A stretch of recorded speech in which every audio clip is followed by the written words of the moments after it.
สวัสดีครับกลับมาพบกันอีกครั้งในช่องนากาจิมะนะครับแล้วก็แน่นอนครับเราอยู่ในเกม Tale of Grimm นั่นเองครับในส่วนของวันนี้นะครับเป็นการตามคำขอของคุณสุภวิทย์นะครับซึ่งขอในส่วนของการจัด Tier List มานั่นเองนะครับในส่วนของการขอ Tier List มาเนี่ยคือจริงๆมันเป็นการบ้านที่ค่อนข้างยากนะครับเพราะว่ามีทั้งหมด4คลาสนั่นเองครับโดยคลาสที่ผมเลือกมาวันนี้ก็คือในส่วนของ Warrior นั่นเองครับซึ่งในส่วนของตัวแรงนี้นะครับก็คือคุณสามารถพบเห็นได้ตามที่แชร์บน Facebook นั่นเองครับซึ่งของผมเนี่ยมันอาจจะมีการเปลี่ยนแปลงเล็กๆน้อยๆนะครับแต่ว่าแน่นอนครับเดี๋ยววันนี้ผมจะมาให้เหตุผลในส่วนของการจัดแรงของผมเช่นกันนะครับแล้วก็ในส่วนตารางนี้นะครับเป็นตารางที่ผมไปให้เซอร์เวย์หาข้อมูลมานะครับนั่นก็คือการจำลองข้อมูลนะครับโดยให้ทุกตัวละครเนี่ยเป็น10ดาวนะครับแต่จะมีตัวละครอยู่กลุ่มหนึ่งนะครับที่เขาได้อยู่ที่9ดาวนั่นเองครับส่วนสีที่เป็นชื่อของตัวละครสีฟ้าเนี่ยก็คือระดับมิดครับสีแดงเนี่ยคือระดับอีพิกแล้วก็สีดำเนี่ยจะเป็นระดับรีจีนั่นเองครับแล้วก็อย่างที่บอกไปนะครับผมแนะนำว่าให้คุณใช้แค่ระดับมิดกับรีจีเท่านั้นนะครับอย่างไรก็ดีนะครับถ้าคุณเป็นผู้เล่นเริ่มต้นเนี่ยเราก็แนะนำว่าตัวละครอีพิกเนี่ยสามารถใช้ไปได้ก่อนนะครับในช่วงเริ่มแรกนะครับแล้วจากนั้นเนี่ยคุณค่อยๆทยอยเปลี่ยนมาเทียนนิดนะครับแต่ว่าอย่างไรก็ดีนะครับตรงนี้ต้องบอกก่อนว่ามันมีความแตกต่างอยู่เล็กน้อยนะครับอีพิกเนี่ยเขามีอยู่3สกิลครับถ้าเทียบกับว่าในส่วนของรีจีนกับมิดเนี่ยเขามีถึง4สกิลเลยทีเดียวครับโดยที่สกิลที่2ของเขาเนี่ยมันเป็นสกิลที่เป็นแพสซีฟสกิลเพิ่มค่าสถานะนั่นเองทีนี้ถ้าคุณไปดูในส่วนของค่าการเพิ่มค่าสถานะเนี่ยมิดกับรีจีนก็จะมีความต่างชั้นกันอยู่ครับทีนี้เนี่ยเรามาดูในส่วนสกิลที่4นะครับสกิลที่4เนี่ยส่วนใหญ่ก็จะเป็นสกิลแพสซีฟเหมือนกันนะครับซึ่งจะเป็นสกิลในการซัพพอร์ตสกิลที่1 2แล้วก็3ของตัวละครนั้นๆครับและสิ่งที่ทำให้การจัดอันดับออกมาในรูปแบบนี้นะครับผมมองว่าเป็นเพราะความสามารถพิเศษของโอฟิเลียกับอดัมนั่นเองครับที่มีความพิเศษนั่นเองครับในส่วนของตัวโอฟิเลียเนี่ยเขามีสกิลในส่วนของการทำให้การฮิลเนี่ยลดลงถึง 30% เลยทีเดียวนะครับนอกนั้นเนี่ยก็มีสกิลที่ทำให้ติดพาราลิซิสหรือว่าไม่สามารถทำอะไรได้เป็นเวลาสิ้นถึง2เทิร์นเลยทีเดียวนะครับเปรียบได้กับการสตาร์ทเลยทีเดียวนะครับนอกจากนี้นะครับเรามาดูในส่วนของตัวปรินซ์ดัมนะครับตัวปรินซ์ดัมเองเนี่ยถ้าโจมตีแรกเขาทำให้อีกฝ่ายมีโอกาสติดคำสาปครับก็คือเป็นดีบัฟโรเทตพีนะครับอีกสกิลหนึ่งเป็นสกิลที่มีผลทำให้อีกฝ่ายนึงเนี่ยสตันนะครับซึ่งเปอร์เซนเทจในการติดเนี่ยก็ถือว่าเยอะเลยทีเดียวนะครับนั่นคือเหตุผลว่าทำไม2ตัวละครนี้ถึงไปติดอยู่ในเทียร์ลิสต์ด้วยนั่นเองครับส่วนอีก2ตัวละครนะผมอาจจะต้องขออนุญาตนะครับไม่พูดถึง2ตัวละครนี้นะครับเพราะว่าในแง่ของสถานะแล้วก็ในแง่ของสกิลเนี่ยเขาไม่เด่นเลยทั้ง2อย่างนะครับแล้วก็จบลงไปในส่วนของระดับ C แล้วก็ D นะครับต่อมาเราจะต่อกันด้วยระดับ B นั่นเองครับซึ่งก็จะมีในส่วนของ Rogue Jack แล้วก็ Swift Ari ซึ่ง2ตัวนี้จะเป็นในส่วนของ Legion นะครับแล้วก็ Pino กับ Little Prince จะเป็นส่วนของระดับ Mid นะครับเรามาเริ่มกันด้วยตัวละครฝ่ายลีจินตัวแรกนะครับนั่นก็คือโลกแจ็คนั่นเองครับในส่วนตัวโลกแจ็คนะครับก็จะมีสกิลอย่าง Shadow Card ครับเป็นการโจมตีที่เล็งสายซัพพอร์ตเป็นหลักนะครับทำดาเมจทั้งหมด2ครั้งโดยไม่สนใจค่าพลังป้องกัน 30% นะครับนอกจากนี้นะครับการโจมตีนี้ยังทำให้เกิดสถานะ Armor Penetration ที่จะลดเดปศัตรูไปถึง 30% ครับสกิลที่2คือ Giant Hunter ครับเป็นการบวกสแตทปกติครับแล้วก็สกิลที่3นะครับเป็น Shadow Blade ครับจะเป็นการโจมตีสุ่มไปที่เป้าหมาย1ตัวนะครับแถวกลางแล้วก็หลังนะครับมีโอกาส 90% ที่จะติดสถานะ Bleeding ครับแล้วก็นอกจากนี้ยังหักค่าศัตรูตายก็จะกันในส่วนของการชุบชีวิตด้วยครับแล้วก็ในส่วนสกิลที่4นะครับก็เป็นการเพิ่มในส่วน Critical Rate อีก 50% ครับต่อมานะครับก็จะเป็นตัวละคร Swift Ari นั่นเองครับในส่วนตัว Swift Ari เนี่ยท่าของเขาท่าแรกเนี่ยคือ Thunder Strike มีโอกาส 60% ที่ทำให้อีกฝ่ายติดสถานะ Electric Shock ครับส่วนท่าที่2นะครับนั่นก็คือ Preparation เป็น Passive Skill ที่จะบวกสแตทนะครับนอกจากนี้เวลาที่ Swift Ari โดนตีเนี่ย Damage เนี่ยจะไม่มีทางเกิน 30% ของ HP นะครับส่วนสกิลที่3ก็คือ Shadow Bolt ครับ Shadow Bolt เนี่ยจะทำให้มีโอกาส 60% ที่จะเกิดการโจมตีอัตโนมัตินะครับโดยที่การโจมตีปกตินะครับจะพ่วงมาด้วยการโจมตีแบบสายฟ้าทำดาเมจ 25% ครับและสุดท้ายก็คือสกิลที่4 Sense of Danger จะเป็นการทำ Counter Attack นั่นเองครับแล้วก็มาถึงระดับมิดนะครับนั่นก็คือพีโนนั่นเองครับในส่วนของตัวพีโนเองเนี่ยเขามีสกิล Killing Puppet ครับจุดเด่นของสกิลนี้นั่นก็คือจะเป็นการขโมย Attack 10% ของศัตรูมาเป็นของตัวเราเองนั่นเองครับนอกจากนี้จะทำให้เกิดสถานะ Insight 2 เทิร์นนะครับซึ่งจะเป็นการลดดาเมจที่เข้ามา 20% นะครับกรณีที่ดาเมจนั้นเนี่ยเกิน 30% ของ HP นั่นเองครับ ในส่วนของสกิลที่2นะครับนั่นก็คือ Searing Heart นะครับจะเป็นการบวกสแตทปกติส่วนสกิลที่3เนี่ยก็คือ Sword of Flame ครับจะมีโอกาสถึง 90% ในการทำให้ติดสถานะ Burning นะครับทำให้เสีย HP ในแต่ละเทิร์นทีนี้เนี่ยในส่วนของตรงเนี้ยจะเพิ่มดาเมจด้วยนะครับหากโจมตีสายซัพพอร์ตครับส่วนสกิลที่4 Flame Core เนี่ยตรงนี้ก็คือเป็นสกิลที่ปกติแล้วเนี่ยธาตุไฟส่วนใหญ่จะมีนั่นคือจะทำดาเมจรุนแรงเพิ่มขึ้นนะครับกรณีที่ตีศัตรูที่เป็น Burning นะครับแต่ว่าของพีโนเนี่ยเพิ่มไม่เยอะเท่าไหร่นะครับ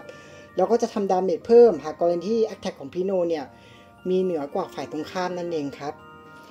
แล้วก็มาถึงตัวละครที่2นะครับนั่นก็คือ Little Prince นั่นเองครับถือว่าเป็นตัวละครที่2ของระดับมิดนะครับในส่วนตรงนี้เนี่ยเขาจะมีสกิลอย่าง Awaken ครับทำให้เกิดการต้านทานสถานะผิดปกตินะครับได้โจมตีก่อนแล้วก็ลดดาเมจ 20% ด้วยนะครับสกิลที่2เขาเป็นการบวกสแตทครับสกิลที่3ของเขาเนี่ยก็คือ Wind Dance ถือเป็นสกิลไฮไลท์เลยนะครับที่ทำดาเมจถึง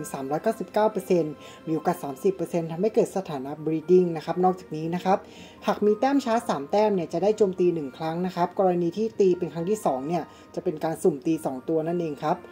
ส่วนในส่วนของสกิลต่อมานั่นคือ Adventure Heart นั่นเองครับจะเป็นการเก็บค่าเรทเมื่อโดนตีนะครับซึ่งเก็บได้สูงสุด10ครั้งนะครับแล้วก็จะ Activate ใช้ใน Wind Dance นั่นเองครับวิเคราะห์ตัวละครสั้นๆนะครับในส่วนโลกแจ็คกับสวิฟอารีเนี่ยคู่ควรแล้วนะครับที่จะอยู่ในส่วนของแรงนี้นะครับเพราะว่าด้วยค่าพลังอะไรก็ตามแต่เนี่ยแล้วก็รวมไปถึงความเปราะบางของตัวเขาเองด้วยนะครับถึงแม้คุณจะเห็นในส่วนของตัวเลขเนี่ยมันสูงนะครับแต่ว่าจริงๆในการต่อสู้เนี่ยคือค่อนข้างเปราะบางเลยทีเดียวนะครับเพราะว่าอย่างในส่วนสวิฟอารีเองเนี่ยก็เรียกได้เลยว่าเป็นตัวละครเรียกตีนนะครับเพราะว่าออกไปโจมตีบ่อยนะครับแล้วถ้าไปเจอการ์เดียนน่ะก็มักจะโดนโจมตีสวนกลับมานะครับทำให้ HP หมดเร็วนะครับส่วนในส่วนตัวพีโนเองเนี่ยจริงๆเขามีสกิลที่ทำให้ติดเบิร์นนิ่งถูกไหมครับแต่ว่าจริงๆแล้วเนี่ยคือด้วยสกิลของเขาว่าอย่าง Killing Puppet เองมันอาจจะไม่เด่นมากในเรื่องของการโจมตีครับมันก็เลยทำให้ตัวเขาอยู่ในระดับนี้นั่นเองครับเพราะว่าแม้ว่าจะมีเฟรมคอลมาช่วยแต่ว่าดาเมจสูงสุดมันก็จำเป็นอยู่ดีนะครับมันก็เลยทำให้พีโนอยู่ในระดับนี้นะครับส่วนในส่วนตัว Little Prince เองเนี่ยสกิลแรกแล้วก็สกิลอื่นๆเนี่ยเขาอาจจะไม่ค่อยเด่นเท่าไหร่นะครับมันก็เลยทำให้เขาอยู่ในระดับนี้นี่เองแม้ว่าในส่วนของวินแดนเนี่ยมันจะดูรุนแรงมากก็จริงแต่ว่าหลังจากนั้นแล้วเนี่ยคือตัวเขาจะค่อนข้างเรียกได้เลยว่าเป็นตัวละครหนึ่งที่อาจจะยืนเฉยๆซะมากกว่าครับก็จบลงไปแล้วนะครับในส่วนของแรง B นั่นเองครับเดี๋ยวเรามาต่อกันด้วยแรง A นะครับในส่วนตัวแรง A นะครับก็มีตัวละครเด่นๆหลายตัวเลยทีเดียวนะครับเรามาเริ่มกันด้วยตัวแรกคือจีน่านั่นเองครับจีน่าเนี่ยจะเป็นสายฆ่าซัพพอร์ตนะครับสกิลแรกของเธอเนี่ยจะเป็นการเน้นการจัดศัตรูยูนิตเดียวนะครับโดยจะเล็งซัพพอร์ตเป็นอันดับหนึ่งครับสกิลที่2ของเธอเนี่ยคือ Shadow Clone นะครับ Shadow Clone เนี่ยจะทำการโจมตีศัตรูแถวกลางแล้วก็แถวหลังครับซึ่งทำดาเมจกับซัพพอร์ตเพิ่มอีก 50% เลยทีเดียวครับส่วนสกิลอื่นๆของเธอนะครับอย่างในส่วน Assassin Creed แล้วก็ Vengeful Heart เนี่ยจะเป็นการบวกสแตทเพิ่มพลังโจมตีนะครับอย่าง Vengeful Heart เองเนี่ยบวกสแตทเพิ่มพลังโจมตีได้ถึง4ครั้งนะครับก็รวมประมาณ 20% นะครับต่อมาก็ถึงตัวละครน้องยูรินั่นเองครับน้องยูริมีสกิลเด่นอย่างในส่วนของ Ice Blade ครับทำดาเมจ5ครั้งนะครับหากกรณีที่อีกฝ่ายนึงเนี่ยติดสถานะฟรีซนะครับจะทำดาเมจเพิ่มอีก 15% ครับถ้าฆ่าศัตรูได้ด้วยสกิลนี้นะครับจะทำการเปิดใช้สกิลที่1นะครับนั่นก็คือ Rooted Ice Crystal นะครับโจมตีศัตรูแถวกลางแล้วก็แถวหลังนั่นเองครับแล้วก็นอกจากนี้นะครับยังมีสกิลในส่วนของบัฟตัวเองนะครับอย่างในส่วน Ice Magic นะครับซึ่งจะบวกค่าสแตทนะครับแล้วก็มีโอกาสใส่สถานะรูทเน็ตใส่เป้าหมายนะครับเป้าหมายที่โดนไปก็เหมือนกับเป็นการทำให้น้องยูริเนี่ยโจมตีแรงขึ้นนั่นเองครับแล้วก็ในส่วนของสกิล Princess Protection นะครับจะเป็นการล้างดีบัฟนะครับซึ่งมีโอกาสถึง 60% เลยนะครับแต่ว่าดีบัฟที่ล้างไปเนี่ยจะไม่ใช่สายคอนโทรลนะครับหมายความว่าจะไม่ใช่กลุ่มในส่วนที่แบบทำให้ฝ่ายแช่แข็งทำให้ฝ่ายกลายเป็นหินนั่นเองครับต่อมานะครับก็ถึงตัวเด่นของสายไฟนะครับนั่นก็คือ Red Queen นั่นเองนะครับคุณอาจจะงงว่าเอ๊ะทำไม Red Queen พลังโจมตีเนี่ยเวลาซิมูเลตออกมาแล้วเนี่ยดูไม่เยอะนะครับแต่ดูสกิลของเธอก่อนนะครับสกิลแรกของเธอเนี่ยคือ Fairy Sword Dance ครับในส่วนสกิลนี้จะทำให้อีกฝ่ายนึงติดสถานะ Burning 80% ครับแล้วก็ทำดาเมจกับ Guardian รุนแรงยิ่งขึ้นครับสกิลที่2เนี่ยคือ Warmonger ครับจะเป็นการบวกสแตทนะครับแต่ไม่บวกสแตทอย่างเดียวนะครับยังเพิ่มอัตราการติดสถานะ Burning นะครับใส่ศัตรูที่โจมตีมาด้วยครับสกิลที่3นะครับนั่นก็คือบัตสเปอร์ครับสกิลนี้เนี่ยนอกจากจะทำคอมโบดาเมจรวม 386% เนี่ยใส่เป้าหมายแล้วเนี่ยยังเพิ่มคลิแล้วก็ยังมีโอกาสฮีลให้กับตัวเอง 50% จากดาเมจที่ทำไปด้วยนะครับ ส่วนสกิลสุดท้ายเนี่ยคือสกิลที่สายไฟส่วนใหญ่จะมีนั่นก็คือสกิลนี้จะทำให้เลดควีนเห็นจุดอ่อนศัตรูโดยทำดาเมจรุนแรงขึ้น 30% ใส่ศัตรูที่ติดสถานะเบิร์นนิ่งนั่นเองครับถือว่าเป็นสกิลแพสซีฟที่โหดมากๆเลยครับเพียงแค่1กับสกิลที่3นะครับก็ถือว่าเป็นการทำดาเมจรวมที่โหดมากเลยนะครับต่อมานะครับเป็นตัวละครที่หลายๆคนนิยมเอามาลงแรงนั่นก็คือเกลาดินนั่นเองครับเรามาดูกันนะครับว่าทำไมเกลาดินถึงมักจะมีคนใช้นะครับโดยสกิลแรกของเขานะครับนั่นก็คือกัสไตนั่นเองครับโดยในส่วนสกิลนี้นะครับมีโอกาสที่จะทำให้อีกฝ่ายนึงเนี่ยแข็งเป็นหินนะครับหรือว่าพูดง่ายๆคือมันคือการทำดาเมจในรูปแบบของการดีบัฟคอนโทรลนั่นเองครับสกิลที่2เนี่ยฮาร์ดเกลเป็นการบวกสเตตทั่วไปนะครับสกิลที่3 Fetal Pursuit ครับจะทำให้กรณีที่HP ต่ำกว่า 30% นะครับจะทำดาเมจเพิ่มอีก 25% นะครับนอกจากนี้นะครับหากกำจัดศัตรูได้นะครับก็จะทำการรักษาตัวเอง 25% ของ HP ตัวเองครับถือว่าโหดเลยทีเดียวนะครับฮิลตัวเองได้ด้วยโจมตีก็ติดสถานะกลายเป็นหินนะครับนอกจากนี้นะครับความโหดยังไม่พอครับมีสกิลที่4ก็คือ Realm of Gale นั่นเองครับสกิลนี้จะทำให้เกิดสถานะเลือดออกหรือว่า Bleeding นั่นเองครับซึ่งมีโอกาสถึง 50% เลยทีเดียวครับนอกจากนี้เนี่ยยังมีโอกาสโจมตีศัตรู1ครั้งด้วยดาเมจ 80% ด้วยครับซึ่งอันนี้ไม่มีคูลดาวน์นะครับถึงเป็นตัวละครที่นิยมใช้ในการลงแรงนั่นเองครับต่อมานะครับตัวละครตัวถัดมาเป็นตัวละครที่ค่อนข้างเด่นเลยทีเดียวนั่นก็คือ Dark Queen นั่นเองครับในส่วนตัว Dark Queen เนี่ยมีท่าอย่างในส่วนของ Nightmare Punishment นะครับซึ่งจะทำให้ฝ่ายติดสถานะ Mark of Death ครับซึ่งในส่วนของ Mark of Death นะครับก็จะทำให้การต้านทานดาเมจกายภาพนะครับลดลงถึง 20% เลยทีเดียวครับส่วนสกิลที่2ของเธอนะครับนั่นก็คือ Miller Power จะเป็นการบวกสเตตให้กับตัว Dark Queen นั่นเองครับสกิลที่3นะครับจะเป็นในส่วนของ Death Strike ครับ Death Strike เนี่ยนอกจากการทำดาเมจที่รุนแรงแล้วเนี่ยหากกรณีที่ HP ศัตรูเนี่ยต่ำกว่า 30% จะทำการกำจัดศัตรูตัวนั้นทิ้งทันทีครับโดยไม่สนใจทั้ง Depth Shield หรือแม้กระทั่ง Share Damage ครับในส่วนของตรงนี้นะครับยังทำดาเมจใส่คนที่ติด Mark of Death เนี่ยแรงขึ้นอีก 20% ด้วยนะครับถือว่าโหดเลยทีเดียวนะครับส่วนสกิลที่4เนี่ยเป็น Passive Skill ครับก็คือทุกการโจมตีเนี่ยของ Queen เนี่ยจะมีโอกาสติด Mark of Death ครับหากกรณีที่ฆ่าศัตรูที่ติด Mark of Death น่ะก็เมื่อทำสำเร็จนะครับจะทำการฮีลหมู่นะครับโดยคำนวณจากพลังโจมตีของ Dark Queen 120% นั่นเองครับต่อมานะครับก็ถึงตัวละครที่สุดแสนจะโด่งดังตัวละครหนึ่งเลยนะครับจากเรื่องไซอิ๋วนั่นเองครับนั่นก็คือหงอคงนั่นเองครับในส่วนของตัวหงอคงเขามีสกิลแรกก็คือ Total Annihilation นะครับซึ่งจะเป็นการโจมตีหมู่ใส่อีกฝ่ายหนึ่งนะครับส่งผลให้อีกฝ่ายเนี่ยติดเคิร์สนะครับซึ่งเคิร์สเนี่ยก็จะส่งผลให้เสีย HP ด้วยนะครับในแต่ละเทิร์นส่วนสกิลที่2คือ Evil Embodiment จะเป็นการบวกสเตตครับแล้วก็สกิลที่3เนี่ยจะเป็นโคลนคอมโบเป็นการโจมตีกระหน่ำใส่ศัตรูนะครับ5ครั้งทำดาเมจทั้งหมด 480% เลยทีเดียวนะครับทีนี้เนี่ยหากศัตรูตัวนั้นตายนะครับจะทำการโจมตีซ้ำอีกครั้งหนึ่งนะครับด้วยดาเมจ 50% ครับแล้วก็รักษาตัวเองด้วย 30% จากดาเมจที่ทำไปนะครับสุดท้ายนะครับคือสกิล Massacre ครับกรณีที่อีกฝ่ายหนึ่ง HP ต่ำกว่า 40% จะทำการเพิ่มพลังโจมตีครับแล้วก็กำจัดศัตรูตัวนั้นนั่นเองครับแล้วเราก็มาถึงตัวละครสุดท้ายของแรง A แล้วนะครับนั่นก็คือเจ้าแมวส้มเปโดนั่นเองครับเจ้าแมวส้มเฟนเซอร์เปโดนี้นะครับมีสกิลในส่วนของ Pentacle Sword ครับซึ่งการโจมตีนี้จะส่งผลให้เขาเนี่ยโจมตีศัตรูแรงถึง 240% นะครับมีโอกาสติดคริต 20% หากศัตรูติด Burning นะครับในส่วนสกิลที่2นะครับก็คือ Regen Butt นะครับเป็นการบวกค่าสแตทปกตินะครับสกิลที่3คือ Fencer Heart นะครับสกิลนี้ถือว่าเป็นตัวไฮไลท์ของเขาเลยนะครับโดยในส่วนของ Fencer Heart จะทำการล้างดีบัฟทั้งหมดนะครับเพิ่ม Actic 30% เพิ่ม Damage Pentacle Sword อีก 40% เพิ่ม Critical Damage 20% ทำให้เอฟเฟกต์ควบคุมใดๆไร้ผลนะครับแล้วก็ต้านทานเอฟเฟกต์ควบคุมทั้งหมดด้วยครับถือว่าเป็นสกิลที่ดูดีใช่ไหมครับแต่ขอโทษนะครับสกิลนี้ใช้ได้แค่ครั้งเดียวในการต่อสู้เท่านั้นนะครับแล้วจะใช้อีกไม่ได้นะครับส่วนสกิลที่4ของเขานะคือ Swordman Heart ครับในส่วน Swordman Heart เนี่ยจะทำดาเมจกับศัตรูแรงขึ้น 15% โดยที่ 15% นี้จะมาจาก Fencer Attack นั่นเองครับหรือก็พูดง่ายๆก็คือคำนวณจากพลังโจมตีของเขานั่นแหละครับโอเคครับก็จบลงไปแล้วครับในส่วนของการจัดอันดับนะครับของแรง A นะครับในส่วนของตัวแรง A เนี่ยมันจะมีอยู่ตัวเดียวที่เราไม่เห็นด้วยนั่นคือเจ้าแมวส้มเพโดนั่นเองครับเพราะว่าสกิลที่3ของเขาเนี่ยดูจะไม่ค่อยโอเคเท่าไหร่อีกอย่างเขาเป็นตัวละครธาตุไฟครับแต่ว่าเอฟเฟกต์ธาตุไฟของเขาที่ทำให้ติดสถานะเบิร์นนิ่งเนี่ย มันไม่ค่อยโดดเด่นนั่นเองครับผมเลยไม่ค่อยเห็นด้วยกับการที่ให้เขาอยู่แรง A นะครับถ้าเป็นผมจะไล่เขาไปอยู่แรง B แทนนะครับ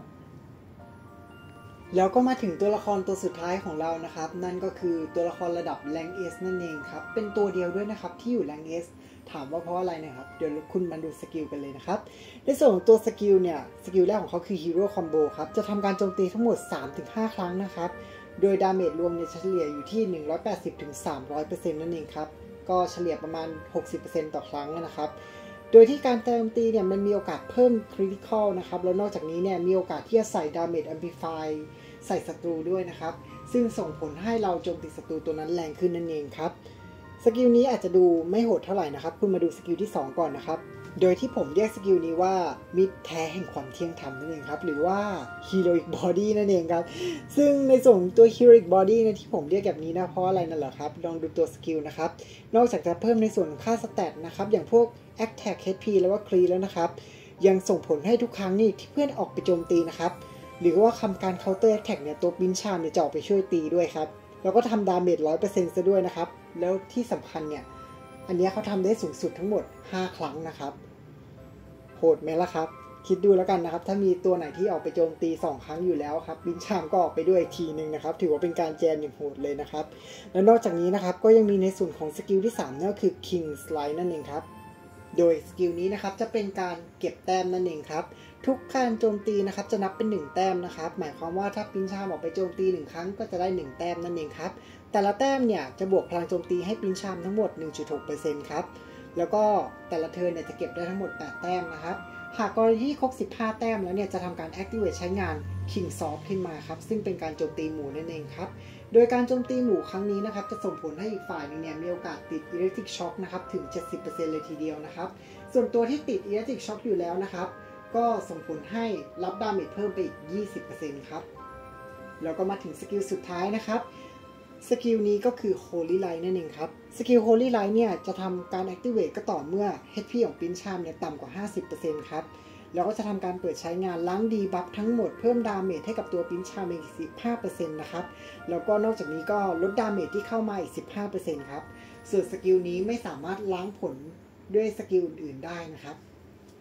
ถือว่าเป็นตัวโหดเลยนะครับแล้วก็นอกจากนี้เนี่ยโดยรวมของค่าพลังของปินชามเองก็ถือว่าสูงกว่าตัวละครอื่นๆด้วยนะครับซึ่งในส่วนตรงนี้นะครับในความเห็นผมเนี่ยก็ปินชามเนี่ยคู่ควรอยู่แล้วนะครับกับในส่วนของแรง S นะครับในส่วนของการที่เขาออกไปทำดาเมจบ่อยๆนะครับทำให้ดาเมจแต่ละเทิร์นนะครับที่ทำได้อะมันก็จะสูงตรงนี้ไม่แปลกเลยครับส่วนในส่วนของตัวละครอีพิกในการจัดแรงเนี่ยอันนี้ผมขออนุญาตตัดออกนะครับเพราะว่าเอาตามความจริงก็ไม่มีใครจะใช้อยู่แล้วนะครับแล้วต่อให้มาใช้มาเนี่ยเขาโดนตัวละครที่เป็นระดับสูงกว่าเนี่ยเวลาโดนตบมักจะตายเป็นตัวแรกๆเลยด้วยซ้ำนะครับก็เลยไม่ค่อยน่าใช้เท่าไหร่นะครับส่วนในส่วนของตัวละครตัวอื่นนะครับแรงก็ค่อนข้างถูกแล้วนะครับยกเว้นในส่วนของเจ้าแมส้มเบรโดที่ผมดึงลงมานะครับด้วยเหตุผลในเรื่องของสกิลของเขานะครับที่ activate ใช้ได้ครั้งเดียวในการต่อสู้แล้วก็ใช้ได้แค่3เทิร์นด้วยนะครับ